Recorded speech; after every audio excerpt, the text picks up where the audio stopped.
Welcome to my YouTube channel AV academy. दोस्तों मैं हूं श्वेता और आप सभी का स्वागत है मेरे यूट्यूब चैनल एवी एकेडमी के साथ।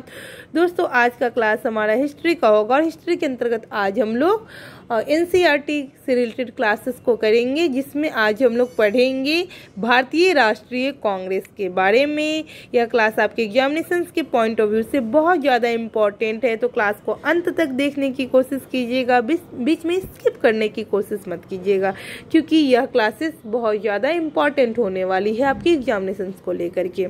चलिए शुरू करते हैं आज की क्लास को। भारतीय राष्ट्रीय कांग्रेस में हमारा पहला पॉइंट है वर्ष 1885 में भारतीय राष्ट्रीय कांग्रेस की स्थापना किसके द्वारा की गई थी? तो ए.ओ. ह्यूम के द्वारा भारतीय राष्ट्रीय कांग्रेस की स्थापना की गई। इम्पॉर्टेंट है, ध्यान रखिएगा, यहाँ से क्वेश्चन पूछता है तो बहुत ज़्यादा इम्पॉर्टेंट है, ठीक है। 1885 में भारतीय राष्ट्रीय कांग्रेस की स्थापना कब हुई थी? तो 1885 में हुई थी। यहाँ से भी क्वेश्चन बनेगा कि भारतीय राष्ट्रीय कांग्रेस की स्थापना कब हुई, तो 1885 में। और इसके स्थापना मतलब कि राष्ट्रीय कांग्रेस की स्थापना किसके द्वारा की गई थी? तो ए.ओ. ह्यूम के द्वारा की गई थी, ठीक है। चलिए आगे देखते हैं, भारतीय राष्ट्रीय कांग्रेस का प्रथम अधिवेशन कब आयोजित किया गया था? तो 28 दिसंबर 1885 को भारतीय राष्ट्रीय कांग्रेस का अधिवेशन को आयोजित किया गया था। 28 दिसंबर 1885 को। भारतीय राष्ट्रीय कांग्रेस का प्रथम अध्यक्ष कौन थे? तो भारतीय राष्ट्रीय कांग्रेस के प्रथम अध्यक्ष जो थे, जो व्योमेश चंद्र बनर्जी थे। व्योमेश चंद्र बनर्जी, WC बनर्जी भी कहीं कहीं लिखा रहता है, तो उन्हीं का मतलब शॉर्ट फॉर्म नाम है WC बनर्जी। व्योमेश चंद्र बनर्जी है प्रथम अध्यक्ष। भारतीय राष्ट्रीय कांग्रेस के प्रथम अध्यक्ष व्योमेश चंद्र बनर्जी हैं। और संस्थापक कौन है? ए.ओ. ह्यूम है। ध्यान रखिएगा, इस दोनों में कंफ्यूज नहीं कीजिएगा, बच्चे कंफ्यूज कर जाते हैं। संस्थापक पूछेगा ए.ओ. ह्यूम और प्रथम अध्यक्ष पूछेगा WC बनर्जी, व्योमेश चंद्र बनर्जी, ठीक है।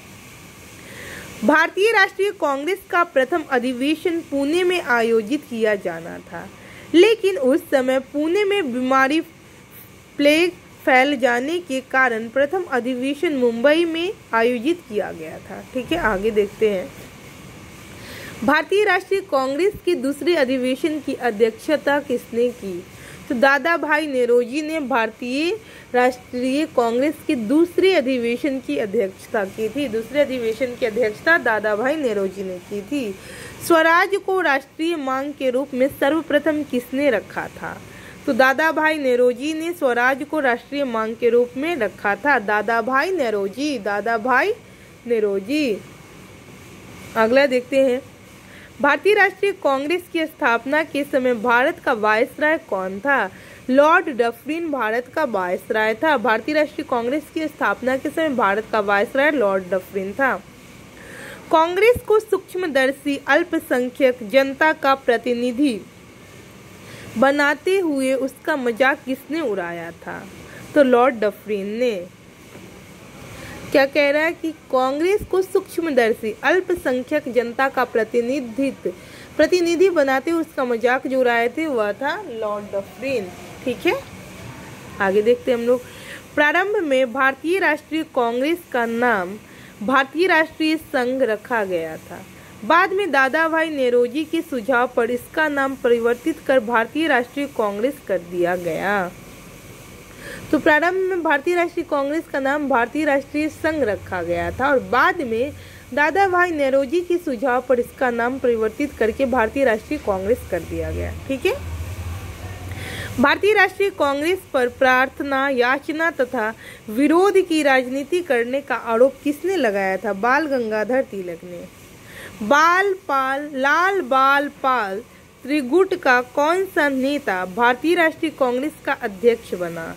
तो लाला लाजपत राय। यानी कि लाल बाल पाल त्रिगुट का कौन सा नेता भारतीय राष्ट्रीय अध्यक्ष का कांग्रेस का अध्यक्ष बना? तो लाला लाजपत राय। चलिए यहाँ से एक पॉइंट छूट गया हमारा, इसको देख लेते हैं। भारतीय राष्ट्रीय कांग्रेस पर प्रार्थना, याचना तथा विरोध की राजनीति करने का आरोप किस किसने लगाया था? तो बाल गंगाधर तिलक ने। ठीक है, आगे देखते हैं। बाल गंगाधर तिलक को कभी भी भारतीय राष्ट्रीय कांग्रेस का अध्यक्ष नहीं चुना गया। भारतीय राष्ट्रीय कांग्रेस की अधिवेशन में बाल गंगाधर तिलक ने अभिव्यक्त किया था कि स्वराज मेरा जन्मसिद्ध अधिकार है और मैं उसे लेकर रहूंगा। यह लखनऊ अधिवेशन 1916 ईस्वी में, लखनऊ अधिवेशन 1916 ईस्वी में। तो भारतीय राष्ट्रीय कांग्रेस के किस अधिवेशन में बाल गंगाधर तिलक ने अभिव्यक्त किया था स्वराज मेरा जन्मसिद्ध अधिकार है? तो वह है लखनऊ अधिवेशन 1916 ईस्वी में। आगे देखते हैं भारतीय राष्ट्रीय कांग्रेस और प्रमुख तथ्य। प्रथम अध्यक्ष WC बनर्जी, प्रथम मुस्लिम अध्यक्ष बदरुद्दीन तैयबजी, प्रथम यूरोपीय अध्यक्ष जॉर्ज यूले, प्रथम महिला अध्यक्ष एनी बेसेंट, प्रथम भारतीय महिला अध्यक्ष सरोजिनी नायडू। तो ये इम्पोर्टेंट है, ध्यान रखिएगा, इसको मैं रिपीट कर देती हूँ। भारतीय राष्ट्रीय कांग्रेस के प्रमुख तथ्य में प्रथम अध्यक्ष WC बनर्जी, प्रथम अध्यक्ष WC बनर्जी, प्रथम मुस्लिम अध्यक्ष बदरुद्दीन तैयबजी, प्रथम मुस्लिम अध्यक्ष बदरुद्दीन तैयबजी, प्रथम यूरोपीय अध्यक्ष जॉर्ज यूले, प्रथम यूरोपीय अध्यक्ष जॉर्ज यूले, प्रथम महिला अध्यक्ष एनी बेसेंट, प्रथम महिला अध्यक्ष एनी बेसेंट, प्रथम भारतीय महिला अध्यक्ष सरोजिनी नायडू, प्रथम भारतीय महिला अध्यक्ष सरोजिनी नायडू। ठीक है, आगे देखते हैं। कांग्रेस आंदोलन न तो लोगों द्वारा प्रेरित था, न ही यह उनके द्वारा सोचा गया योजनाबद्ध किया गया नहीं उनके द्वारा सोचा या योजनाबद्ध किया गया था। यह किसने कहा था? तो सर सैयद अहमद खान ने। यह किसने कहा था कि कांग्रेस पतन के लिए लड़खड़ा रही है? मेरी सबसे बड़ी अभिलाषा जब तक मैं भारत में हूँ कांग्रेस की शांतिपूर्ण समाप्ति में सहयोग करना है, लॉर्ड कर्जन। यह किसने कहा था कि कांग्रेस पतन के लिए लड़खड़ा रही है? मेरी सबसे बड़ी अभिलाषा जब तक मैं भारत में हूँ कांग्रेस की शांतिपूर्ण समाप्ति में सहयोग करना है, लॉर्ड कर्जन।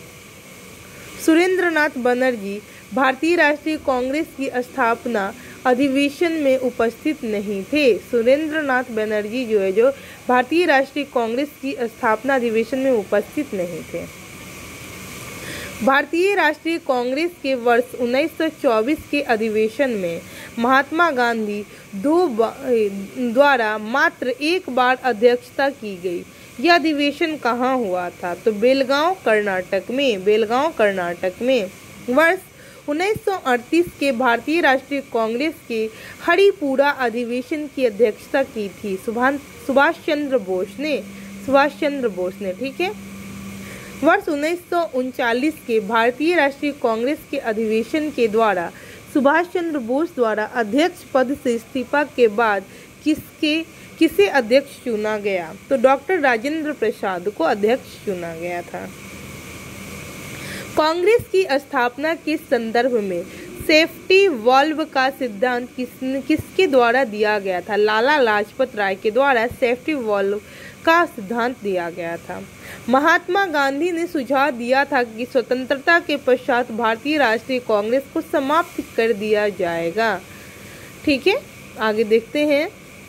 स्वतंत्रता के समय भारतीय राष्ट्रीय कांग्रेस के अध्यक्ष कौन थे? आचार्य JB कृपलानी। स्वतंत्रता के समय भारतीय राष्ट्रीय कांग्रेस के अध्यक्ष आचार्य JB कृपलानी। किस अधिवेशन में भारतीय राष्ट्रीय कांग्रेस तथा मुस्लिम लीग के मध्य समझौता हुआ? तो लखनऊ अधिवेशन 1916। लगातार 6 वर्ष तक भारतीय राष्ट्रीय कांग्रेस के अध्यक्ष कौन थे? मौलाना अबुल कलाम आजाद। लगातार 6 वर्ष तक भारतीय राष्ट्रीय कांग्रेस के अध्यक्ष मौलाना अबुल कलाम आजाद थे। ठीक है। यदि हम मेढक की तरह वर्ष में केवल एक बार टरटराएंगे तो भारतीयों को कोई सफलता नहीं मिलेगी। बाल गंगाधर तिलक। यानी कि कह रहे थे। बाल गंगाधर तिलक का कहना था कि यदि हम मेढक की तरह वर्ष में केवल एक बार टरटराएंगे तो भारतीयों को कभी सफलता नहीं मिलेगी। बाल गंगाधर तिलक। और यहीं पे आज के क्लास को समाप्त करते हैं और शेष जो बच गया है भारतीय राष्ट्रीय कांग्रेस से रिलेटेड उसको हम लोग दूसरे क्लास में करेंगे। तो मैं उम्मीद करती हूँ कि यह क्लास आप लोग के लिए लाभप्रद साबित होगा। इसी तरीके की रोजाना क्लास पाने के लिए हमारे यूट्यूब चैनल AV एकेडमी को सब्सक्राइब करें, बेल आइकन को दबा दें ताकि लेटेस्ट अपडेट आपको मिलता रहे। Thanks for watching my video.